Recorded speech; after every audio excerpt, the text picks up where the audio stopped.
Olá! O show business desempenha um papel fundamental na economia do país. Somente em 2023, essa indústria abocanhou um faturamento de aproximadamente 291 bilhões de reais, representando quase 4% do PIB brasileiro. Esse montante expressivo destaca a importância do setor, que não apenas oferece entretenimento, mas também cria empregos e gera renda para inúmeros profissionais envolvidos nas produções dos conteúdos. E por trás dos holofotes está o direito do entretenimento. É ele quem garante os contratos, os direitos autorais, os licenciamentos e todos os demais desafios que artistas e empresas enfrentam diariamente. Os advogados desse setor precisam entender não apenas das nuances legais, mas também das tendências emergentes, como novas tecnologias e plataformas digitais. Afinal, num mundo cada vez complexo e globalizado, onde as informações podem se espalhar rapidamente e a imagem pública ser facilmente afetada, é crucial contar com profissionais que sejam especialistas em estratégias para mitigar potenciais danos na reputação e também na imagem. No programa de hoje, nós temos o prazer de receber o advogado formado pela Escola de Direito da Fundação Getúlio Vargas de São Paulo, especialista em propriedade intelectual e com vasta atuação na área do direito por trás do show business, Dr. Diogo Coletta.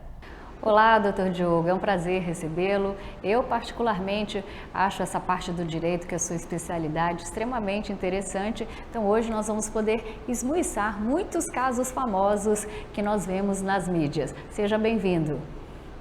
Muito obrigado, Laura. Um grande prazer poder estar aqui com você, conversar sobre essa parte importante do direito, do dia a dia, né, que a gente tem visto, e também difundir conhecimento na medida do possível. Espero poder agregar para você e para todos os seus ouvintes.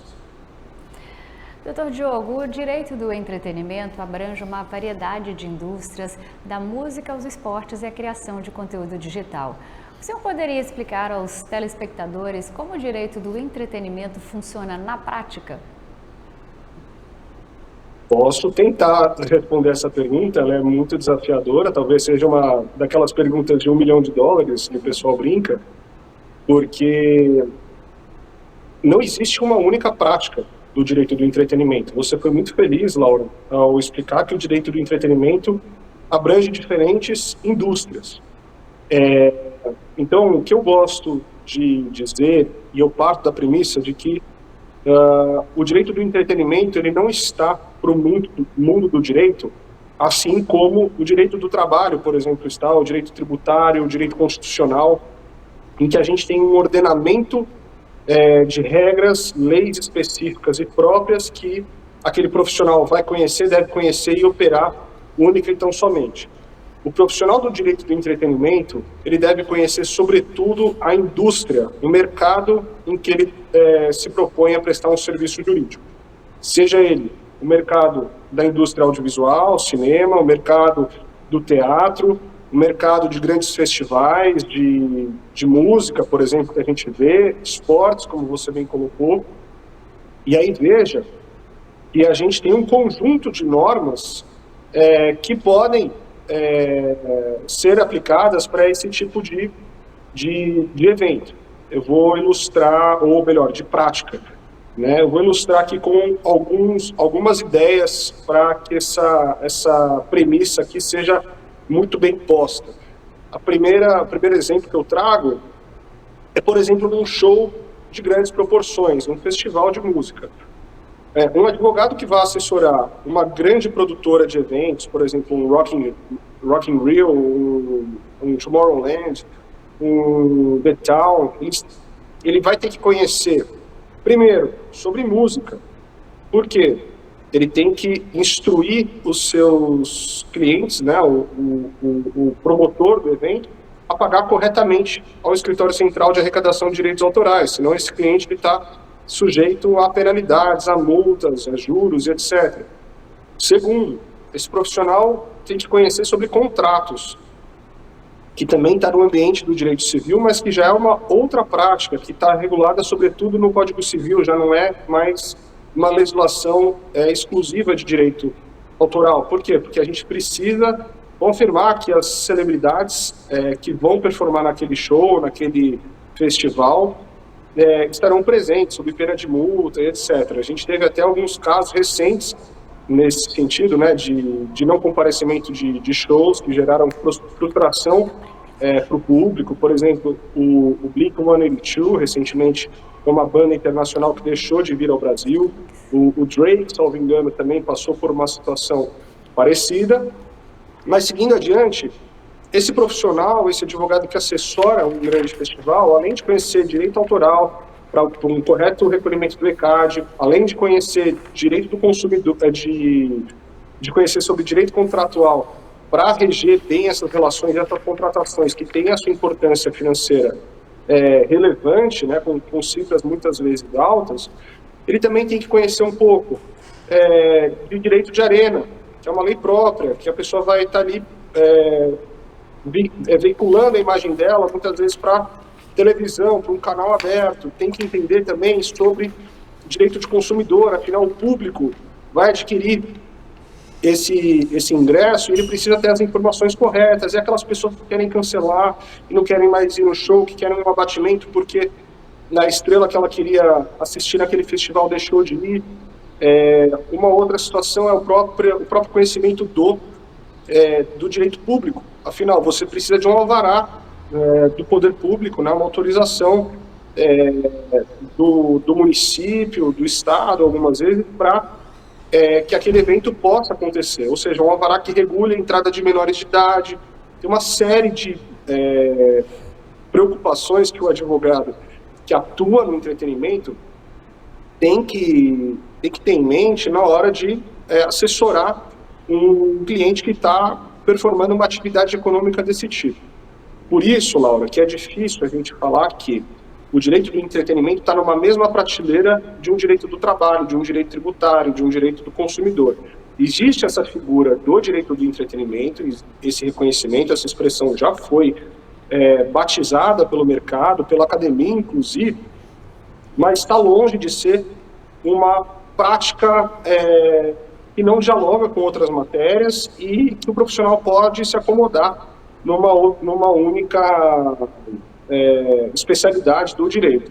Então, essa maleabilidade do profissional, ela é muito importante. Eu trouxe o exemplo aqui da música de um festival, que é um exemplo trivial, mas, por exemplo, a gente pode, migrando rapidinho aqui para um audiovisual, por exemplo, a gente já começa a falar de direito de imagem, contrato dos atores, uma lei Rouanet, como que eu consigo recursos do poder público para financiar essa produção audiovisual, fora, claro, o direito autoral que está ali ao lado para a autorização de um roteiro, para a liberação de uma música.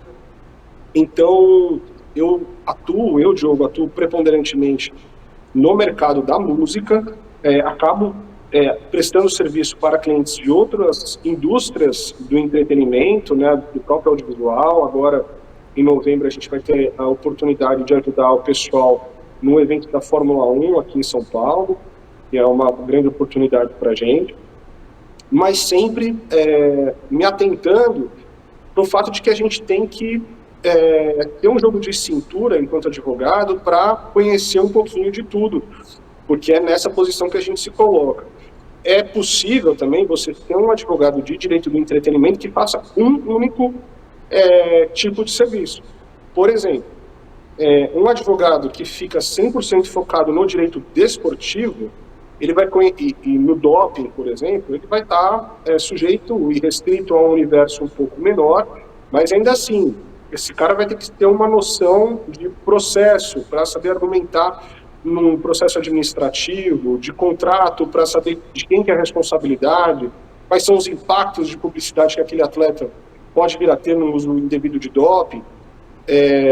E aí, um outro exemplo que me marca e eu gosto de trazer, Laura, é de uma advogada que eu conheci, que a única especialidade dela é a liberação para grandes festivais. Então, esse trabalho que eu descrevi agora há pouco, para a obtenção de alvarás junto ao poder público para que grandes festivais aconteçam, é a única especialidade dessa advogada colega minha.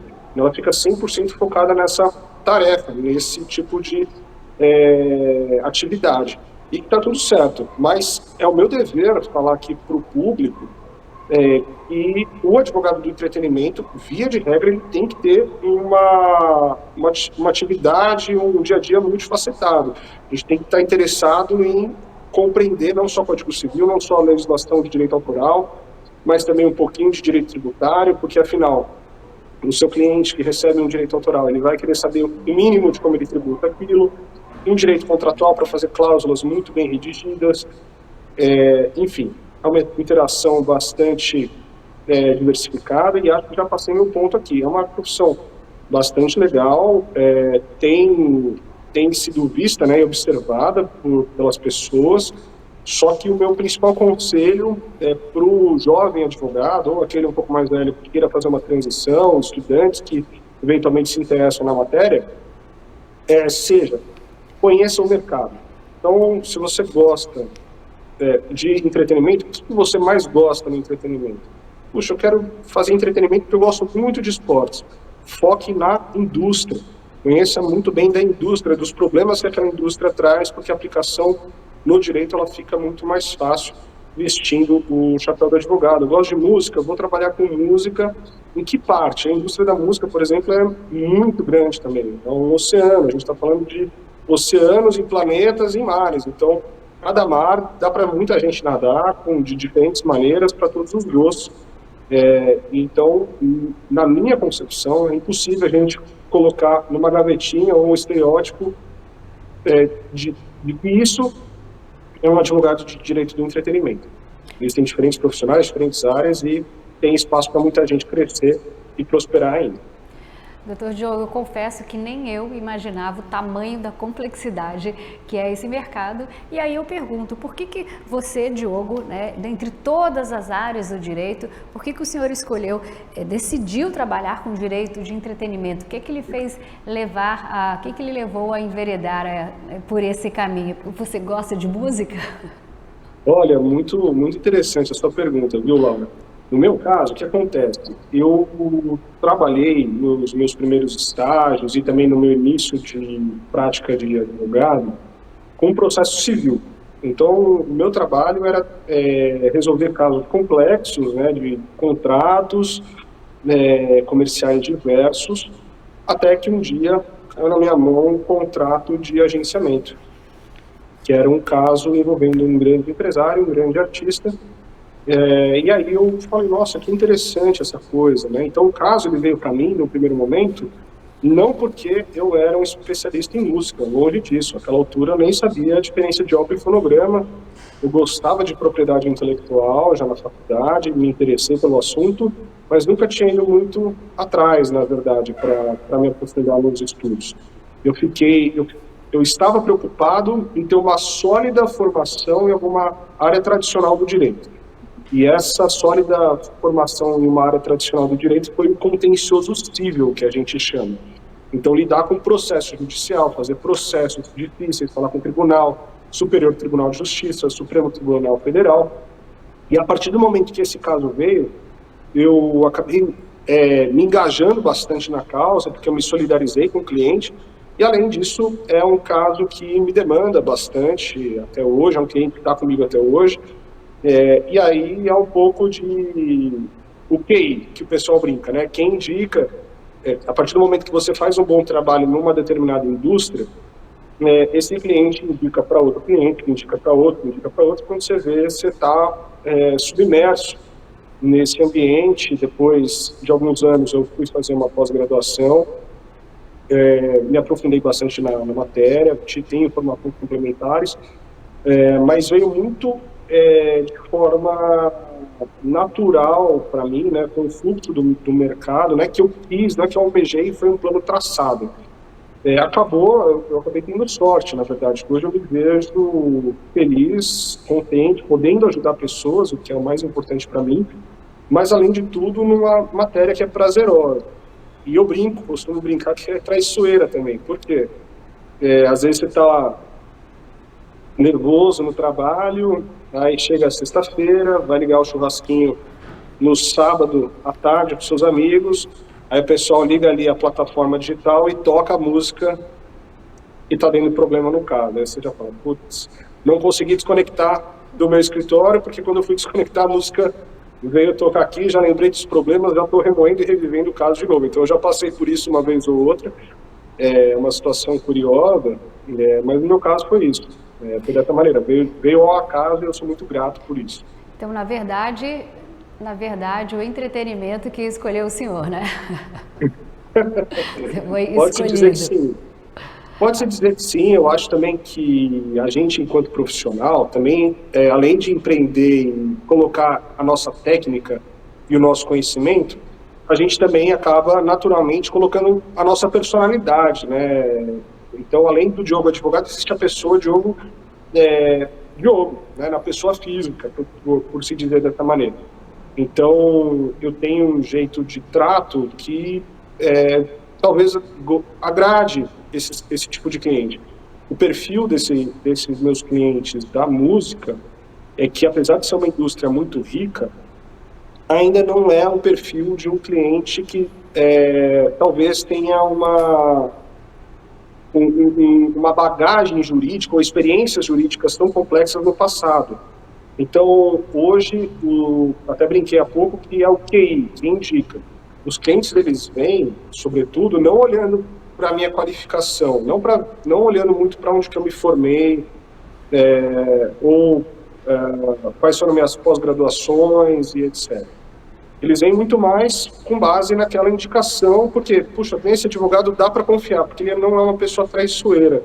Um cara que vai ter aqui vai saber primeiro falar uma linguagem não jurídica, não quadrada, trazer ideias do ponto de vista quase que informal, qualquer leigo consegue entender que, parênteses, é um pouco da minha missão nessa conversa, inclusive, com você, Laura, imagino, para poder passar a ideia de forma clara, não quadrada, não jurídica, e acho que isso acaba contribuindo em certa medida. Então, talvez eu esteja sendo, né, nem fui, nem serei, mas estou sendo meio que a pessoa certa, no lugar certo, na hora certa, que soube abraçar um caso importante que veio para mim, também tive esse interesse de estudar e de me aprofundar, porque também a gente não pode só ficar passivo, esperando que os casos ensinem a gente, mas a gente tem que ir atrás e já se preparar para que eventuais novos desafios que os casos tragam para a gente já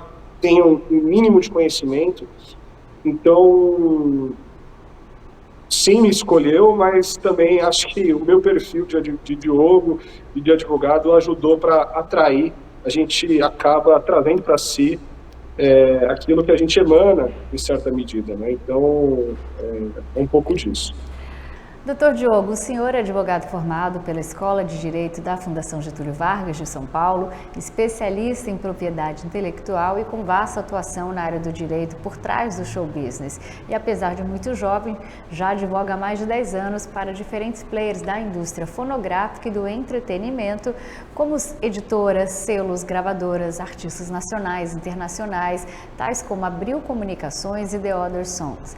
Doutor Diogo, eu pergunto, o que os artistas e também as empresas devem levar em conta ao assinar os contratos? Olha, são muitas, Laura, é difícil. Só uma retificação antes de eu responder a sua pergunta. Na verdade, eu sou pós-graduado pela Escola Superior da Advocacia aqui de São Paulo, não é pela SPM. Eu ministrarei um curso, fica aqui o convite aberto a todos, de Music Branding na SPM, agora na virada de novembro para dezembro de 2024.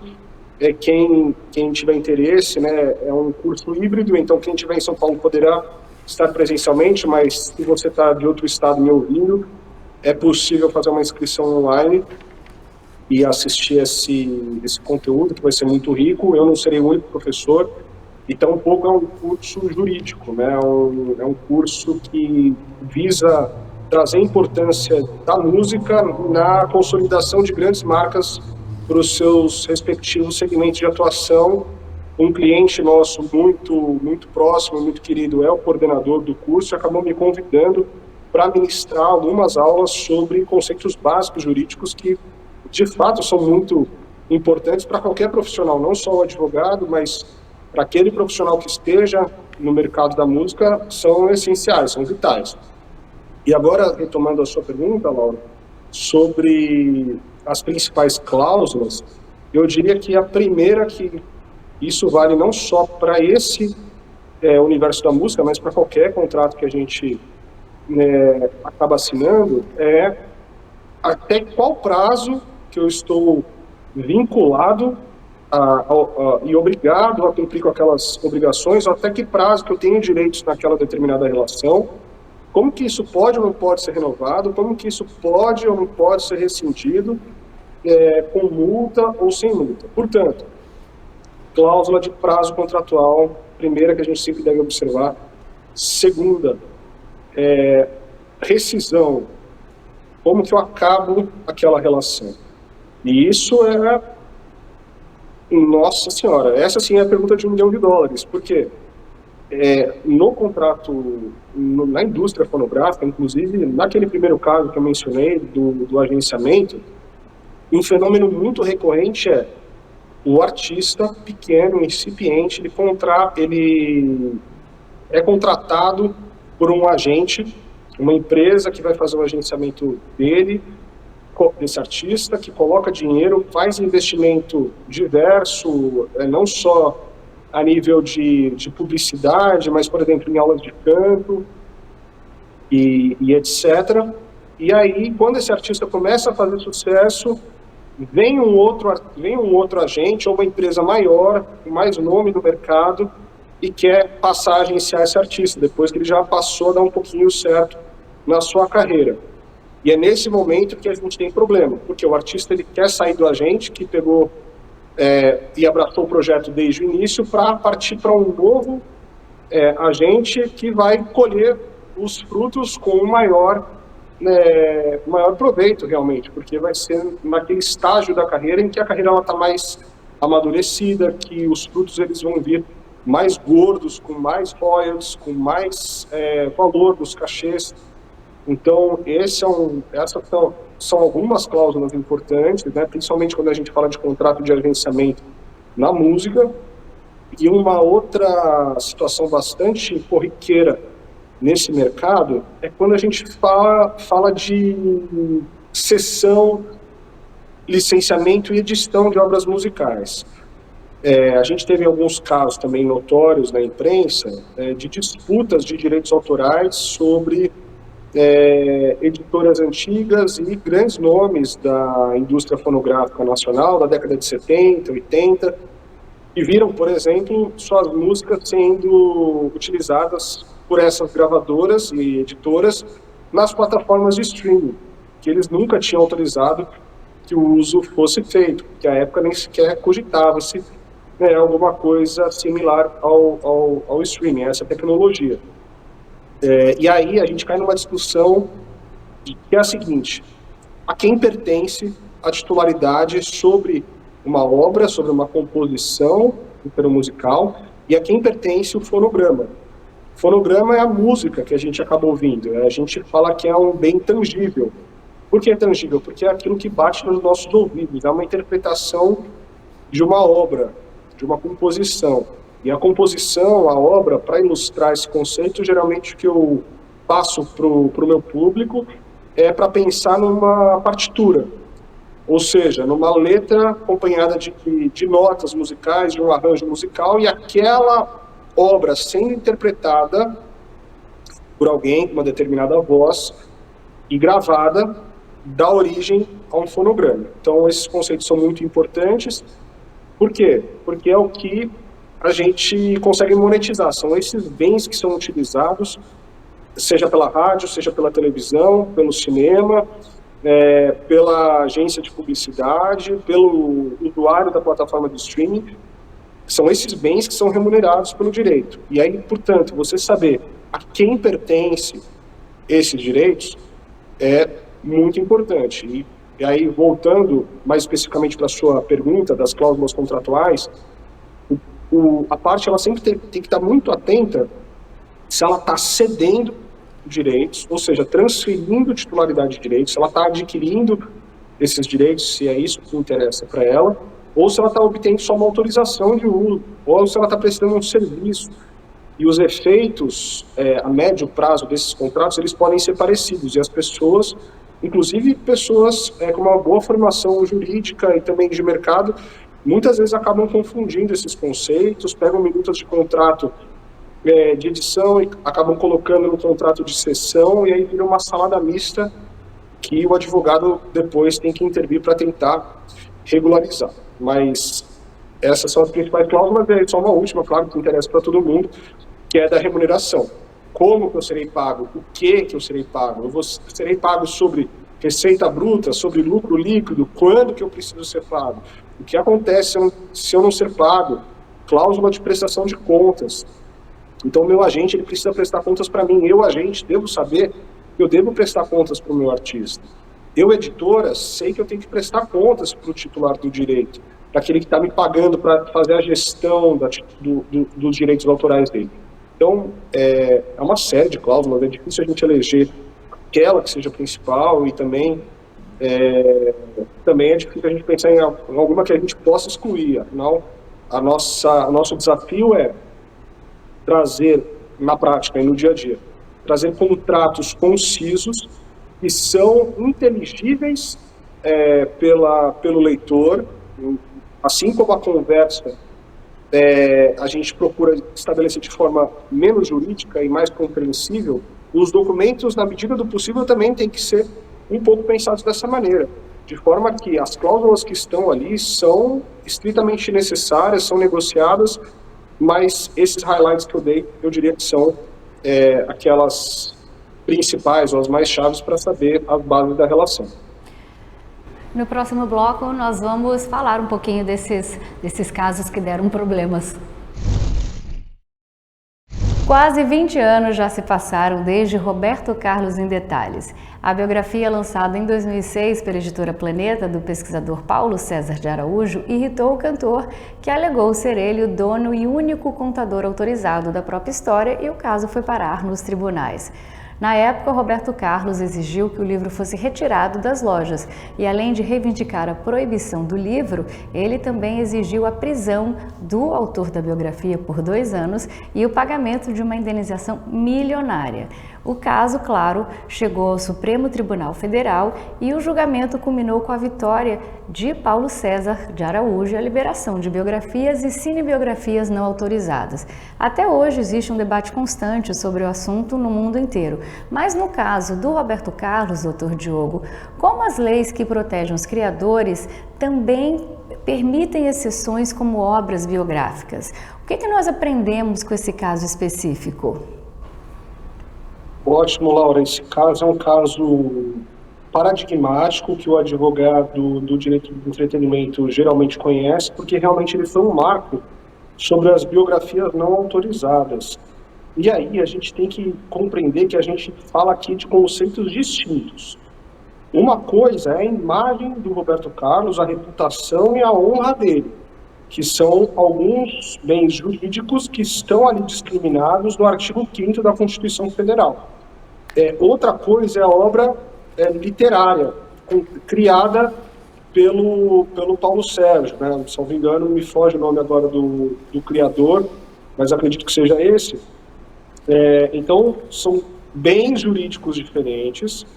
O que o Roberto Carlos alegava exatamente é o seguinte: olha, essa é a minha intimidade, essa é a minha honra, essa é a minha imagem, etc. E eu não autorizo que ninguém crie uma obra sobre a minha vida sem a minha autorização. E o que o Supremo Tribunal Federal veio a decidir foi: olha, de fato, Roberto Carlos, existe o direito à honra, de fato existe o direito à imagem, na intimidade e etc. Mas a Constituição Federal também reconhece outros direitos, mais especificamente o direito à liberdade de expressão. Então, olha, o Paulo Sérgio ele pode criar um conteúdo sobre a sua vida, Roberto Carlos, ainda que sem a sua autorização, conquanto que ele não viole esses outros direitos seus. Se o Paulo Sérgio, por exemplo, tivesse trazido para a obra dele alguma coisa de cunho ofensivo da vida do Roberto Carlos, ou trazido alguma mentira, imputado algum fato falso, desonroso, algum crime ao Roberto Carlos que não fosse verdadeiro, ou que ele só poderia ter acesso de uma forma fraudulenta, aí essa obra poderia ser barrada ou retificada, o que não era o caso. Então, se a partir do momento em que uma obra ela é baseada em fatos públicos e a pessoa conta e descreve, ainda que seja esses fatos digam respeito à vida de alguém, o criador desse conteúdo ele pode fazer isso. O que ele deve tomar cuidado, portanto, ao redigir uma biografia, ainda que não autorizada pela pessoa biografada, certificar que ela não está usando a imagem da pessoa. A imagem, nesse caso, a gente tem que compreender que é a fisionomia dela mesma. Então, se ele tivesse estampado uma foto do Roberto Carlos, a gente teria uma outra discussão, que é a violação do direito de imagem, que não é a biografia do Roberto Carlos propriamente dita. Ou se ele tivesse utilizado uma fotografia que alguma outra pessoa tivesse tirado do Roberto Carlos, esse fotógrafo não autorizou, melhor dizendo, a utilização dessa fotografia no livro, ele estaria cometendo outras violações de direitos, não necessariamente com relação ao conteúdo em si.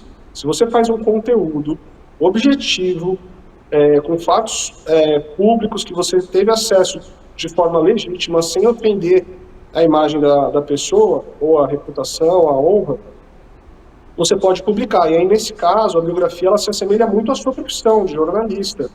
Quando um jornalista faz uma crítica a alguma coisa, ou relata algum fato na imprensa, por mais desonroso que ele seja, a pessoa que está ali se sentindo ofendido, né, se é uma notícia verdadeira, que tem um interesse público por detrás também, que o interesse público conta bastante para se medir se aquela informação poderia ou não poderia ser divulgada, se todos esses aspectos razoáveis são atendidos, de forma a não mentir, não caluniar, não trazer fato desonroso, mentiroso, ou desonroso de uma forma desproporcional, né, de uma crítica exacerbada, sem nenhum motivo, ofendendo a pessoa, trazendo ofensas e xingamentos muito exclusivos, a biografia tende a ser autorizada, aliás, tende a ser lícita.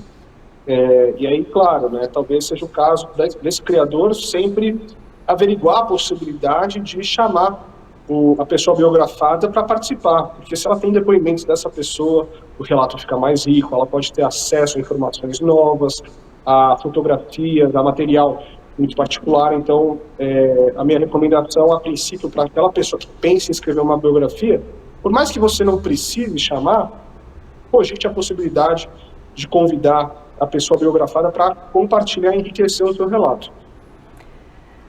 Um dos casos que o senhor atuou foi contra a empresa Rinaldi Produções, proprietários dos personagens Patati e Patatá, que foi obrigada a indenizar em R$50 mil o compositor Jorge Bragança Caetano da Silva, coautor de 14 músicas dos Palhaços. De acordo com o processo, o músico afirmou ter sido contratado pela empresa para compor as músicas para a dupla, mas não recebeu os créditos e o dinheiro dos royalties das obras. Ainda segundo a sentença, o fato de a obra ter sido encomendada não afasta os direitos patrimoniais do autor a seu respeito. Bom, doutor Diogo, na vida normal, quando a gente paga por um determinado produto ou serviço, nós somos donos, mas parece que no entretenimento é um pouquinho diferente, né? Eu queria que o senhor explicasse isso pra gente.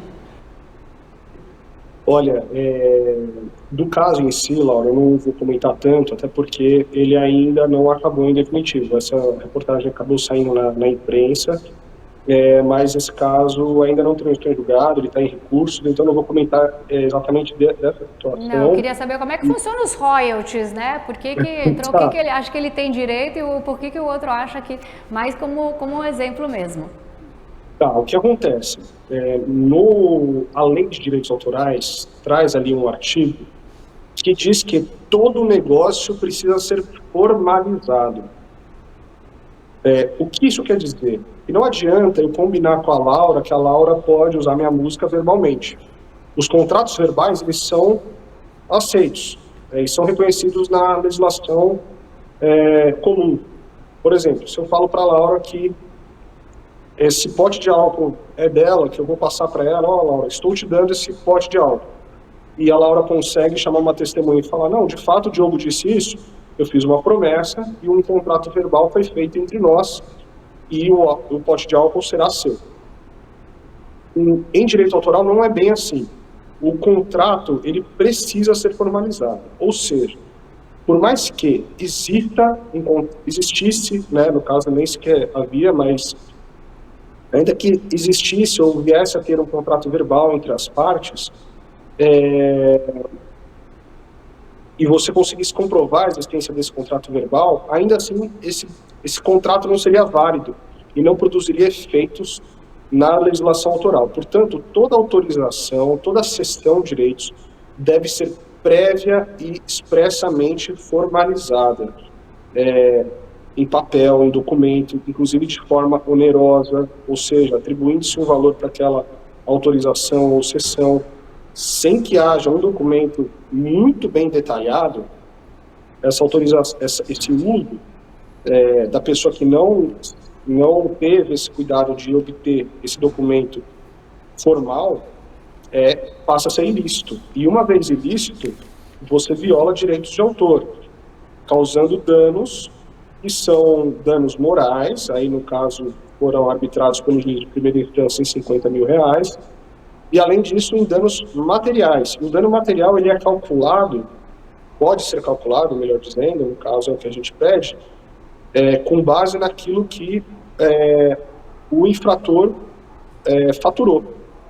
Então eu quero receber tudo aquilo que ele recebeu, não só o que eu poderia ter autorizado no início, ou poderia ter recebido no início. São prerrogativas muito peculiares, mas aí, voltando para a sua pergunta, para a sua provocação, se tudo está muito bem formalizado, a pessoa que fez o contrato, ela pode ficar tranquila, o direito será dela. O que a gente precisa entender, e aí voltando também na sua pergunta sobre as cláusulas, é qual foi a natureza daquele negócio. Eu posso, por exemplo, ser titular de uma obra, de uma canção famosa, por exemplo, Garota de Ipanema. Imagina que eu seja o titular da obra Garota de Ipanema, e vem a Laura até a minha porta e fala, Diogo, eu posso gravar uma música, um fonograma da Garota de Ipanema, comigo cantando? Eu falo, Laura, tudo bem, pode, vamos fazer um contratinho aqui, você vai me pagar dessa maneira, ou vou receber alguns R$1.000 aqui na largada, ou eu vou receber royalties sobre aquilo que o seu fonograma performar. Isso é uma livre conveniência entre as partes, e a Laura fique tranquila, ela vai utilizar o fonograma na forma que o contrato estabeleceu. Ela vai poder utilizar, mas sabendo que a obra continua sendo minha, e eu, por minha vez, sei que o fonograma é seu. Então, se eu sou dono da obra, eu também não vou poder usar a música que a Laura canta, porque a Laura jamais me deu autorização para aquele uso. É tudo uma questão da gente deixar muito bem formalizado para qual é o direito de cada parte envolvida. E aí imagina, Laura, que você faz uma música, uma gravação da Garota de Ipanema, que eu supostamente sou o titular, e aí vem uma grande marca e bata na sua porta e queira utilizar essa música numa publicidade. Você pode autorizar o uso da música, do fonograma, mas a marca, a campanha de publicidade, ela também tem que pedir autorização para mim, que sou o titular da obra. São sempre dois bens que são autorizados. A gente vai falar bastante disso, inclusive, nesse curso da SPM que a gente comentou. Então, o contrato se presta para isso, e aí uma nuance muito interessante de compartilhar com você, do direito de autor, é que o direito autoral ele é interpretado de forma restritiva. O que isso significa na prática? No direito civil e na lei comum, é comum as pessoas falarem o seguinte, tudo aquilo que não é proibido é permitido. No direito de autor é o contrário. Só é permitido aquilo que é expressamente permitido. Se eu não expressamente autorizei, presume-se a sua proibição. Não é que se está proibido, presume-se a sua liberdade. Então, a gente tem esse jogo de cintura nos contratos, inclusive, para tentar trazer cláusulas bem detalhadas sobre a extensão do uso. Nesse exemplo, por exemplo, que você me pede uma autorização para fazer um fonograma, eu vou fazer um contrato autorizando a Laura a produzir um fonograma da Garota de Ipanema, Então, somente. Isso não significa que a Laura possa, por exemplo, fazer 10 fonogramas. Ou que a Laura possa pegar minha obra e ela livremente colocar num outro gênero musical, porque se a minha autorização autoriza uma versão de pagode da Garota de Ipanema, a Laura não pode, depois de 3 dias, falar, poxa, agora eu quero fazer uma versão de rap de Garota de Ipanema. Isso é muito bem detalhado no documento. E aí o advogado tem que estar atento para identificar o lado que ele está representando. Então, se eu represento o titular do direito, eu vou tentar restringir e delimitar muito bem a autorização que eu estou outorgando para a pessoa utilizar o meu direito autoral. Agora, se eu estou pelo lado da pessoa que está pedindo a liberação, eu vou tentar me certificar do máximo de cláusulas que me assegurem uma utilização ampla. Então, coisas do tipo, você, titular, me autoriza a colocar essa mídia em DVD, em VHS, em fita cassete, na Europa, na Ásia, em todo o território. Então, não raramente a gente se depara com cláusulas do tipo território de abrangência dessa autorização, o universo, ou mídias de autorização, todas aquelas existentes e que venham a existir. E esse tipo de coisa precisa estar documentado. Os contratos são delicados, eles são necessários, como eu disse, a gente não pode ter arranjos verbais meramente, a gente precisa de documentação muito bem clara, e no caso aí em particular que você trouxe que a gente atua, não houve nada do tipo, e tampouco verbalmente. Então, como eu disse, não vou me estender muito no caso, mas é importante que todo mundo saiba que existe uma indústria, as pessoas ganham dinheiro com isso, os criadores de música investem muito tempo, investem em tecnologia e recurso, dinheiro para a criação das músicas. A gente é acostumado a sempre consumir música na rádio de forma gratuita, ele ligou a rádio, está ouvindo, mas para aquilo chegar no nosso ouvido, alguém trabalhou, alguém teve horas de estúdio, alguém teve que fazer uma engenharia ali na cabeça para pensar numa melodia que fosse agradável para a gente, né? E esse trabalho ele precisa ser remunerado. Então, se você adquire o direito, fique tranquilo, você vai adquirir. Tanto é que um dos assuntos que tem permeado muito a indústria recentemente são os investimentos por grandes fundos de investimento na aquisição de catálogos musicais. Então, hoje em dia, não só editoras ou gravadoras são titulares de direitos, ou compositores, artistas. Os bancos criam fundos de investimento, assim como existe um fundo de investimento imobiliário, assim como existe um fundo de investimento de agro, existem fundos de investimento que são especializados em música. Basicamente, para dar uma ideia muito superficial de como esse sistema funciona. Em um determinado fundo, vira para algum cantor famoso, por exemplo, uma banda famosa, e faz uma projeção financeira dos royalties que essa música vai ter pelos próximos 10 anos.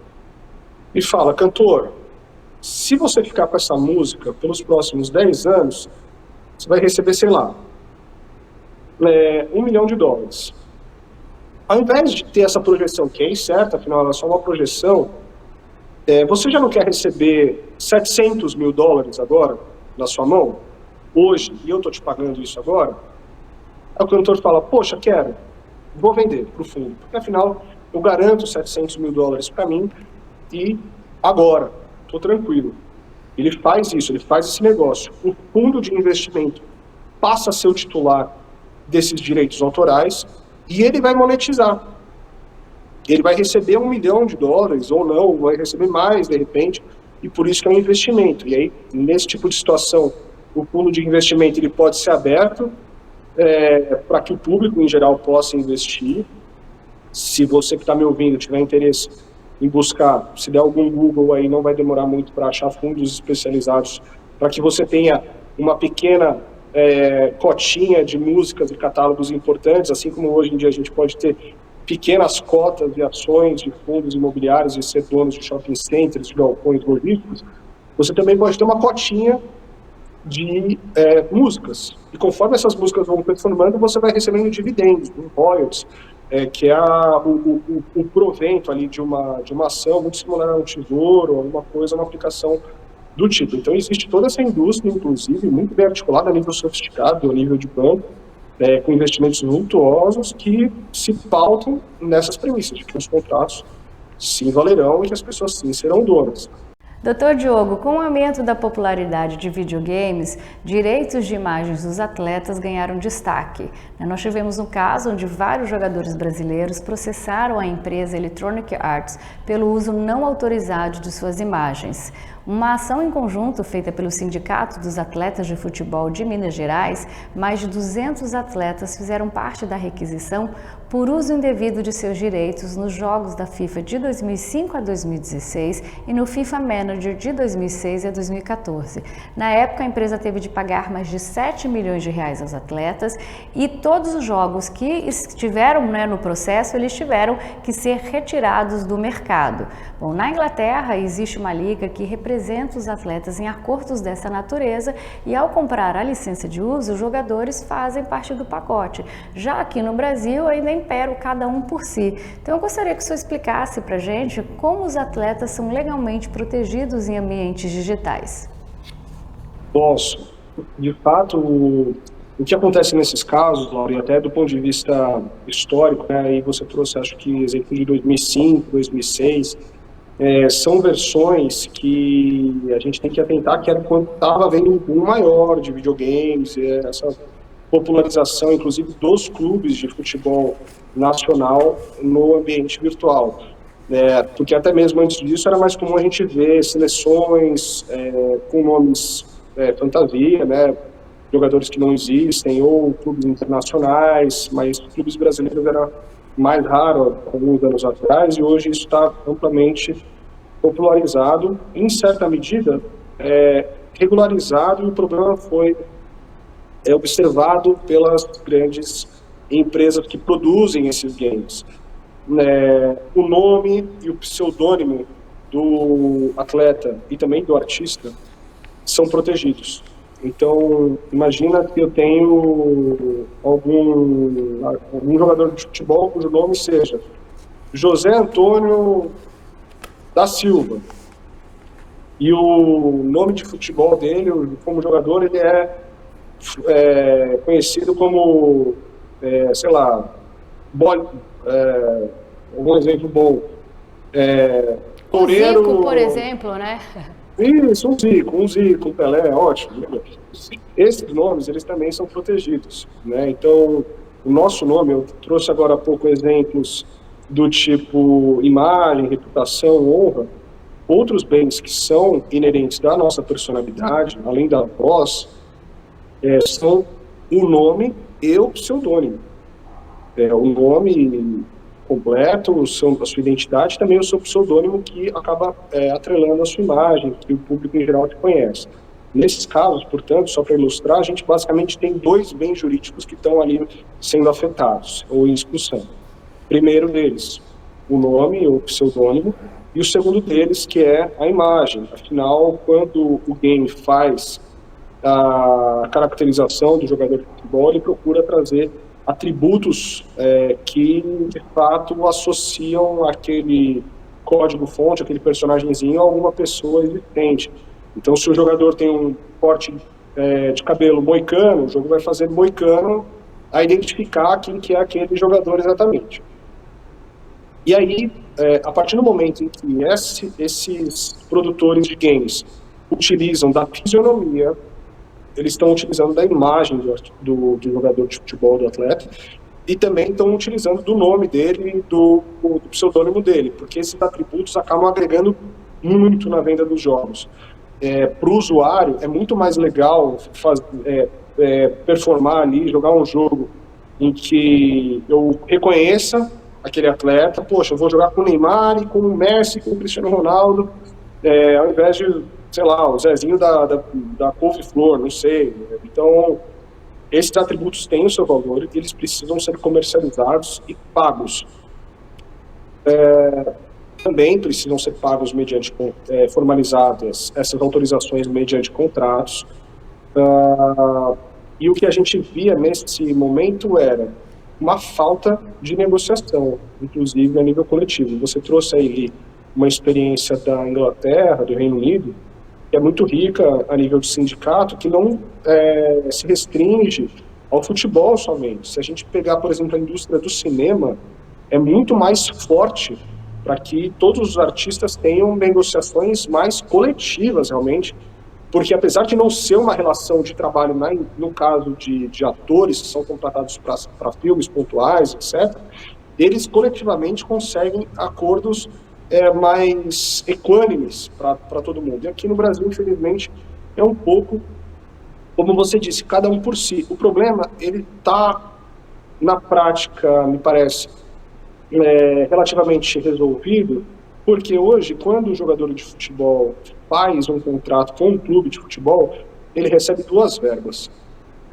Uma verba, que é uma verba de natureza salarial, ele é contratado enquanto empregado, e além disso, ele assina um contrato autorizando o direito de imagem. Então, quando a gente vê ali na mídia, o fulano está cobrando o clube X porque não recebeu os seus direitos de imagem. Esses direitos de imagem são exatamente essa autorização que o jogador acaba dando para o clube, otorgando para o clube, para que o clube possa, clube, se valer da imagem do atleta para diferentes finalidades, não só games. Então, quando uma produtora de videogame quer fazer um jogo com os clubes da Série A do Brasileirão, tem que negociar com os clubes. E os clubes autorizam o uso das imagens e do nome dos atletas porque eles já pagam por isso mensalmente para os atletas. Então, esse problema hoje está resolvido e está equilibrado no Brasil mais ou menos dessa maneira. E aí uma coisa interessante de se comentar sobre isso é o seguinte, existiram alguns casos em que o atleta recebia 10 de salário normalmente, ele deveria receber 2 por direito de imagem, vamos supor, alguma coisa desse tipo. E aí, no objetivo de recolher menos impostos e pagar menos 13º e menos previdência, encargos trabalhistas em geral, os clubes passaram a pagar 11 a título de direito de imagem e 1 a título de salário, porque isso não era incorporado e refletido nas verbas decisórias, por exemplo. Então, tem uma série de processos de atletas contra clubes no âmbito da Justiça do Trabalho, em que o atleta busca incorporar na base salarial dele os valores que ele recebia do clube a título de direito de imagem, que são pagos de forma diferente, né? E é importante, é interessante que o clube discriminar essas duas verbas, porque tudo bem eu pagar 13º do salário, mas eu não vou pagar 13º da imagem. Então existe essa discussão, inclusive, e acho que a resposta foi mais ou menos dada. É assim que funciona atualmente. Doutor Diogo, é fato que os influenciadores firmam contratos complexos com diversas marcas, mas atualmente nós temos visto alguns casos onde eles estão enfrentando consequências legais por violar termos do contrato. O senhor poderia nos dar alguns exemplos do que pode dar errado nesses contratos e como os influenciadores podem se proteger legalmente? Sim, de fato esse tem sido um assunto novo para a gente, Laura, aqui no dia a dia do escritório. Afinal, as mídias sociais têm ganhado um papel muito importante na publicidade, e é assim que as grandes marcas têm tentado ativar esses influencers aliás, para ativar o público por meio dos influencers, né, por meio das redes sociais. Existem diversos problemas que podem acontecer a partir dessa contratação. Por exemplo, a marca que contrata o influencer, ele acaba ficando frustrada com aquele conteúdo que o influencer posta. Afinal, nesse tipo de interação é esperado um certo nível de naturalidade do influencer, ou seja, algo não roteirizado. Antigamente, até hoje existe, mas não se aplica muito para o caso dos influencers, existia um roteiro em que um ator, uma celebridade tinha que ler, tinha que performar, e esse roteiro era passado pela marca. A marca sabia exatamente o que o influencer ia passar, ou melhor, a celebridade ia passar a nível de conteúdo. No caso do influencer, é esperado esse certo nível de naturalidade justamente para cativar o público. Ou seja, o público tem que perceber que a marca faz parte do dia a dia do influencer. O influencer tem que falar com um certo nível de naturalidade, ele vai trazer aquilo naquele tom, vai fazer uma gravação de stories no meio do dia dele, portanto, pode haver uma simetria de informação ou de compreensão sobre o que seria uma entrega adequada. Então, a marca às vezes fala, pô, o influencer podia ter se mostrado um pouquinho mais feliz ao ter recebido o meu produto ali, eu poderia ter mostrado um pouco melhor o que ele estava mostrando, ele não falou de tal funcionalidade que era importante para a gente. Então, esse tipo de ruído sobre conteúdo, ele pode acontecer. Segunda coisa que pode acontecer, o influencer não posta, simplesmente não posta o conteúdo que era esperado para aquela determinada data, porque era esperado naquele dia que antecedia, sei lá, o Dia das Mães, que o influencer fizesse aquela postagem, ele acabou esquecendo e não fez a postagem. Vai haver multa, não vai? O que é razoável cobrar, o que não é? Uma terceira coisa que pode acontecer é sobre infração de direitos autorais de terceiros. Pense na seguinte situação. Uma marca contrata um influencer para fazer uma publicidade sobre um determinado produto, e aí o influencer vai lá na postagem e ele, sem saber que não podia utilizar, acaba usando uma música de alguém sem autorização para veicular aquela publicidade. Automaticamente, a marca foi associada de forma não autorizada à música. A música acabou agregando e ajudando ao impulsionamento daquela propaganda. Então, o influencer ele tem que ficar atento e não utilizar direitos de terceiros, não violar direitos de terceiros. Esses são os principais pontos que parece que são problemáticos nesse tipo de relação. E esses contratos também são curiosos porque pode ser difícil de imaginar para quem não trabalha na matéria, mas quando a gente faz contratos desse tipo, as marcas deixam, inclusive, a quantidade de stories, do tipo, um influenciador se compromete a postar 10 stories entre as 9 e as 10 da noite, nos dias tais, ou sempre nos dias ímpares, ou pode fazer 5 postagens consecutivas, ganha o quê, não ganha. Também tem essa associação que pode acontecer, por exemplo, recentemente isso tem gerado uma polêmica, não sei se você vai chegar nisso nas próximas perguntas, Laura, mas que diz respeito às apostas que a gente tem visto aí, das bets. Então chega uma bet, chega para o influencer e fala, influencer, faz aqui a postagem do meu negócio, tá tudo bem. O influenciador, obviamente, vê aquilo como uma oportunidade de receita e faz uma publicidade de um serviço que não está exatamente regularizado, de um produto que está errado, e o influenciador ele acaba se responsabilizando não só perante a autoridade pública, como a gente viu recentemente em alguns casos midiáticos, mas também com relação ao próprio consumidor. A gente tem aqui, atende no escritório, uma agência de turismo. Essa agência de turismo contratou uma influencer para fazer uma publicidade uma vez, e essa influencer uma vez também fez propaganda para uma agência de intercâmbio, ou seja, nada a ver com o nosso cliente. E aí essa agência de intercâmbio vendeu uma série de pacotes por meio da influencer, que tinha ali um link, clique aqui no meu link, no meu cupom, e você vai ser redirecionado para o site da agência de intercâmbio.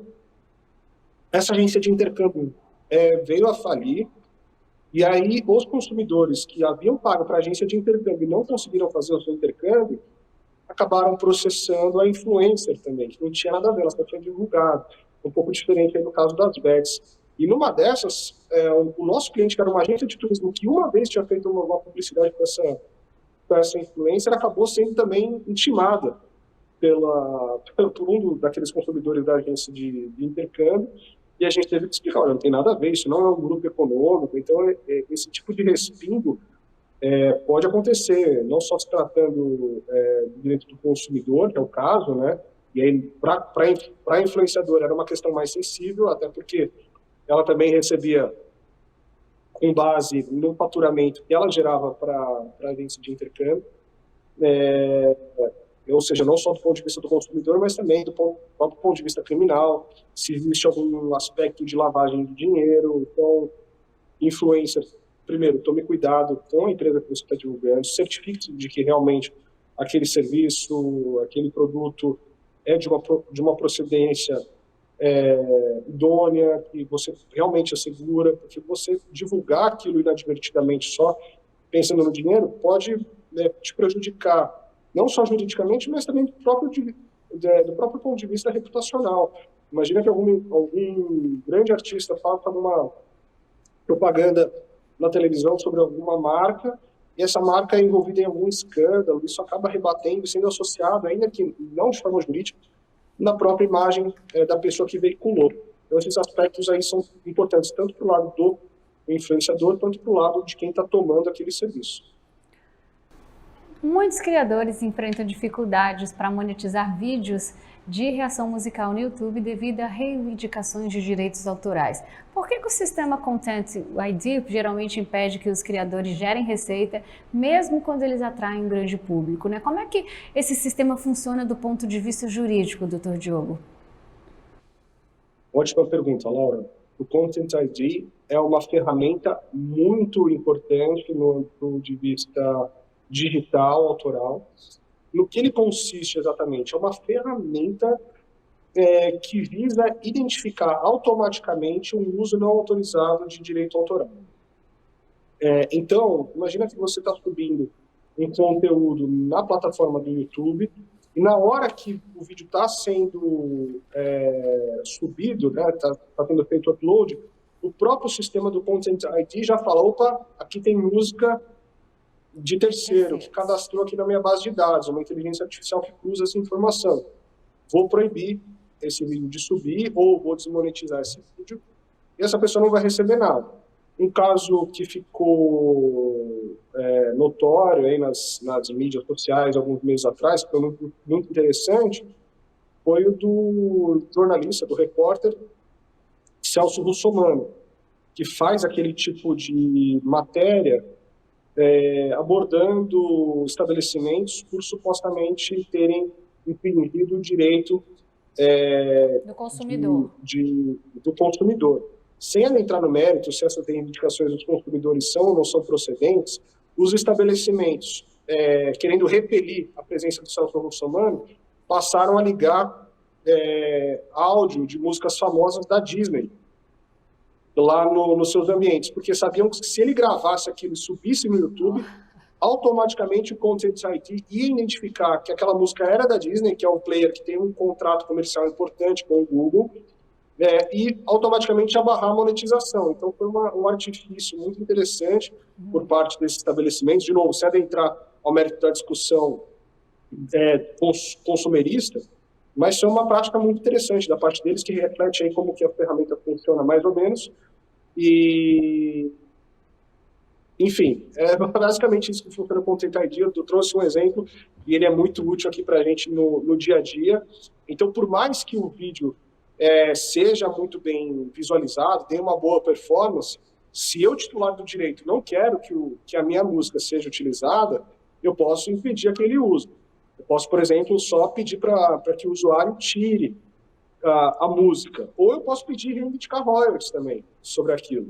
Olha, o produtor do conteúdo, vi que seu vídeo aí tá bom, tá legal, e você tá ganhando uma grana, só que você tá usando a minha música. Vamos repartir aqui a título de autorização por esse uso? Afinal, se a música não é importante, só tira. E aí você deixa de continuar monetizando sem o meu trabalho. Agora, se a sua monetização está vinculada realmente ao meu trabalho, é nada mais justo que eu também receba por isso. Dr. Diogo, a cena do funk brasileiro também enfrentou problemas legais em relação ao uso não autorizado de samples de música. Denis, que é um dos principais DJs de funk do país, foi acusado de copiar uma música de um colega, alterando apenas o nome. O músico em questão, ele compôs o Swingueira, e aí ele fez o funk chegar até o DJ na expectativa de lançar em parceria com o artista. Mas ele descobriu que o Denis publicou o funk em diversas plataformas digitais, mudando o nome da música, e o hit teve mais de 1 milhão de acessos. Aí eu pergunto, Dr. Diogo, como a lei de propriedade intelectual se aplica em casos como esses, onde artistas usam samples sem permissão? Olha, é um pouco parecido com aquela, um pouco parecida com aquela história que eu acabei já mencionando. É o uso, a obra ou o fonograma, a melodia, o trecho, parcial ou total, é um bem protegido, né, por lei, que para ser utilizado por terceiro precisa de autorização. E aí a gente começa a entrar numa discussão um pouco de mudança, de plágio, que o pessoal fala, violação da letra, né? E aí a gente até acaba caindo numa zona cinzenta. Então pega uma letra que eu achei interessante, muda alguns aspectos de forma a tentar modificar na sua essência de tal forma que eu não tenha que pedir autorização, mas ao mesmo tempo eu meio que utilizo ali do seu conteúdo. Então essa zona cinzenta ela existe, né? Do plágio, da alteração da música. Se isso fica comprovado, a pessoa tem que pagar da mesma maneira pelo uso não autorizado, né? E não só pagar pelo uso não autorizado, como a lei de direitos autorais também diz que é um direito do autor preservar a obra da forma que ela é. Ou seja, a princípio, quando a gente tem uma violação, uma mudança do conteúdo da obra sem autorização, aquela pessoa que fez a alteração está cometendo também um outro ilícito de direito autoral. Então, a princípio, ela tem que até que responder por mais indenização, assim, pelo menos em teoria. Portanto, o uso de samples não autorizados está sujeito, primeiro, ao titular do direito exigir a abstenção do uso, e aí fica a livre critério do titular do direito escolher se ele tira aquele conteúdo de veiculação ou se ele deixa veiculando. Por quê? Se ele deixa veiculando, para ele pode ser interessante, ele recebe mais indenização pelo uso no futuro depois. E também ele vai receber indenização moral, material, exatamente da mesma forma. Seja no funk, no samba, não muda absolutamente nada. Plataformas de streaming como Netflix e Spotify revolucionaram a indústria do entretenimento, mas também introduziram questões legais e complexas em relação ao licenciamento e royalties. Como o caso do Porta dos Fundos e seu polêmico especial de Natal da Netflix destacaram os desafios da gestão de direitos globais na era do streaming? Olha, Laura, para ser bem sincero com você, eu não me recordo com riqueza de detalhes desse caso. Eu não sei se ali foi uma discussão de liberdade de expressão, de ofensa, porque o Porta dos Fundos tem uma série de sketches ali, de temáticas e vídeos e filmes maiores que eles acabam utilizando, que dizem respeito a temáticas religiosas. Eu sei que existem alguns casos envolvendo pessoas ali da religião católica, enfim, independentemente de qual religião, que não gostam do conteúdo, e eu não sei se foi essa exatamente a discussão da ceia de Natal. Para a gente encerrar, Dr. Diogo, com o uso crescente de IA na geração de música, nós estamos vendo muitos debates sobre quem detém os direitos das criações. Por exemplo, plataformas de IA como o JukeDeck, eles compõem músicas inteiras sem a intervenção humana. Então, na sua opinião, como a lei de direitos autorais deve evoluir para acomodar essas obras geradas por IA?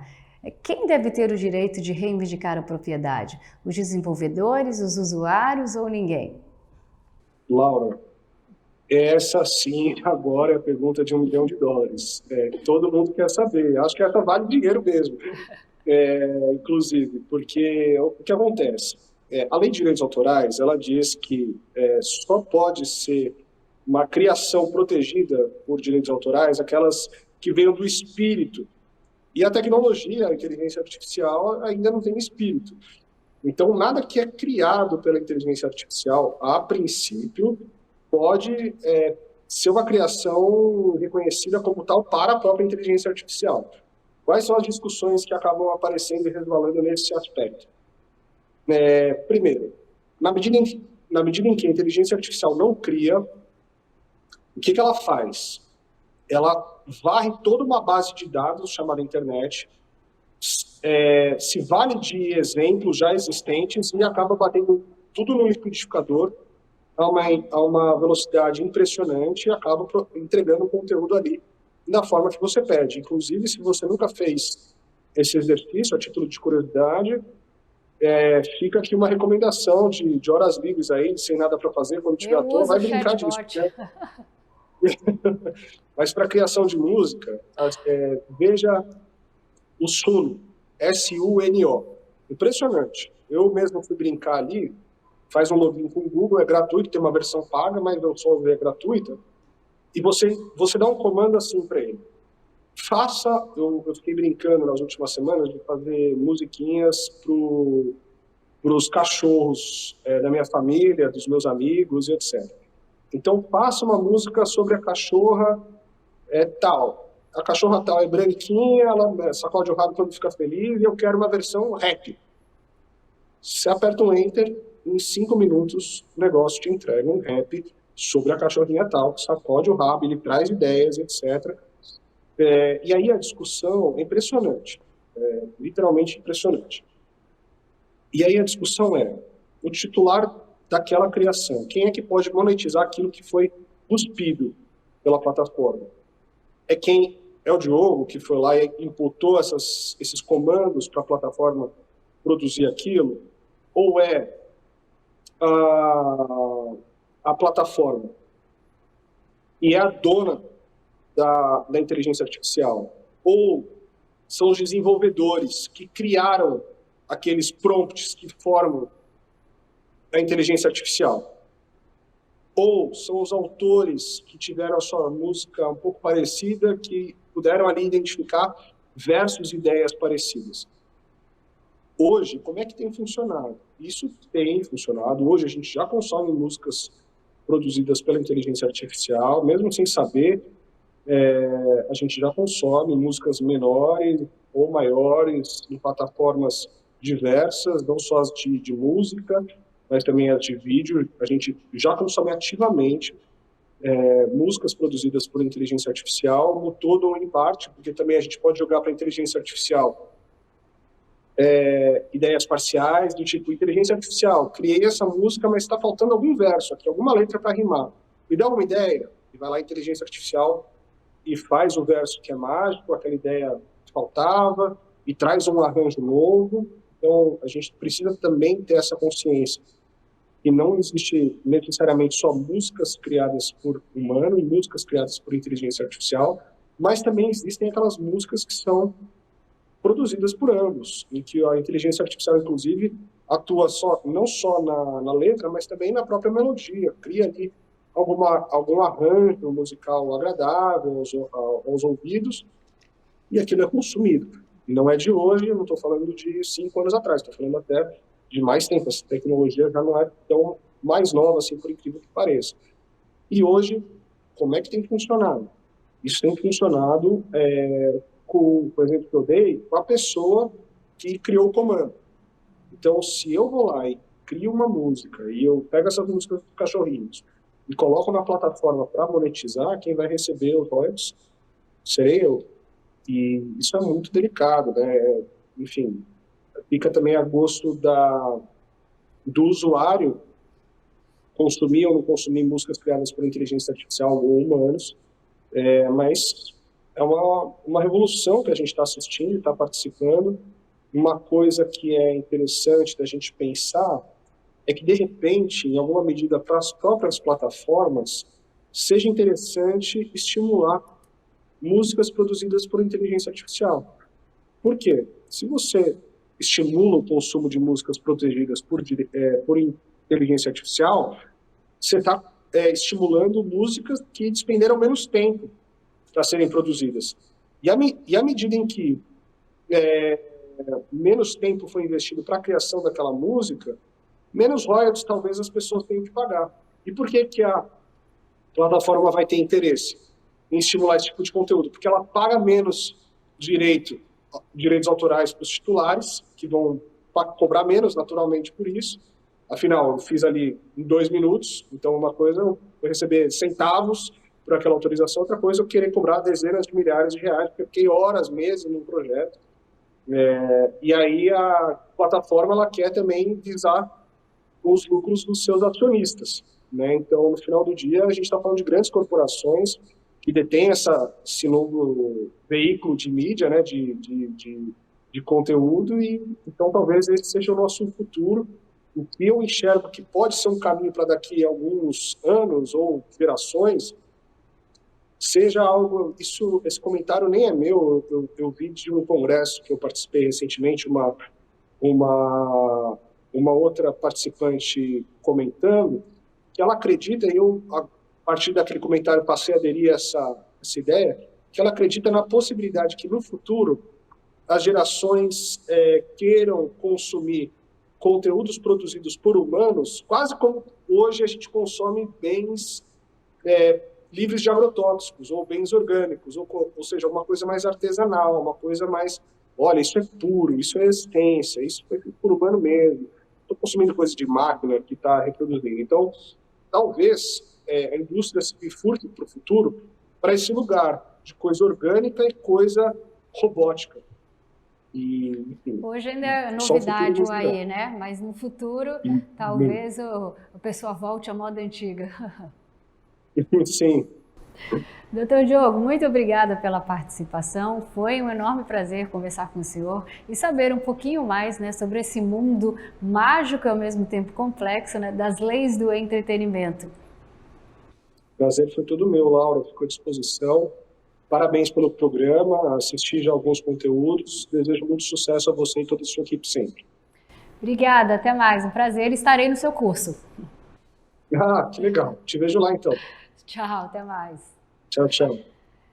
E a você que nos acompanhou, obrigada pela companhia e continue ligado na programação aqui da TBO, a TV que você se vê.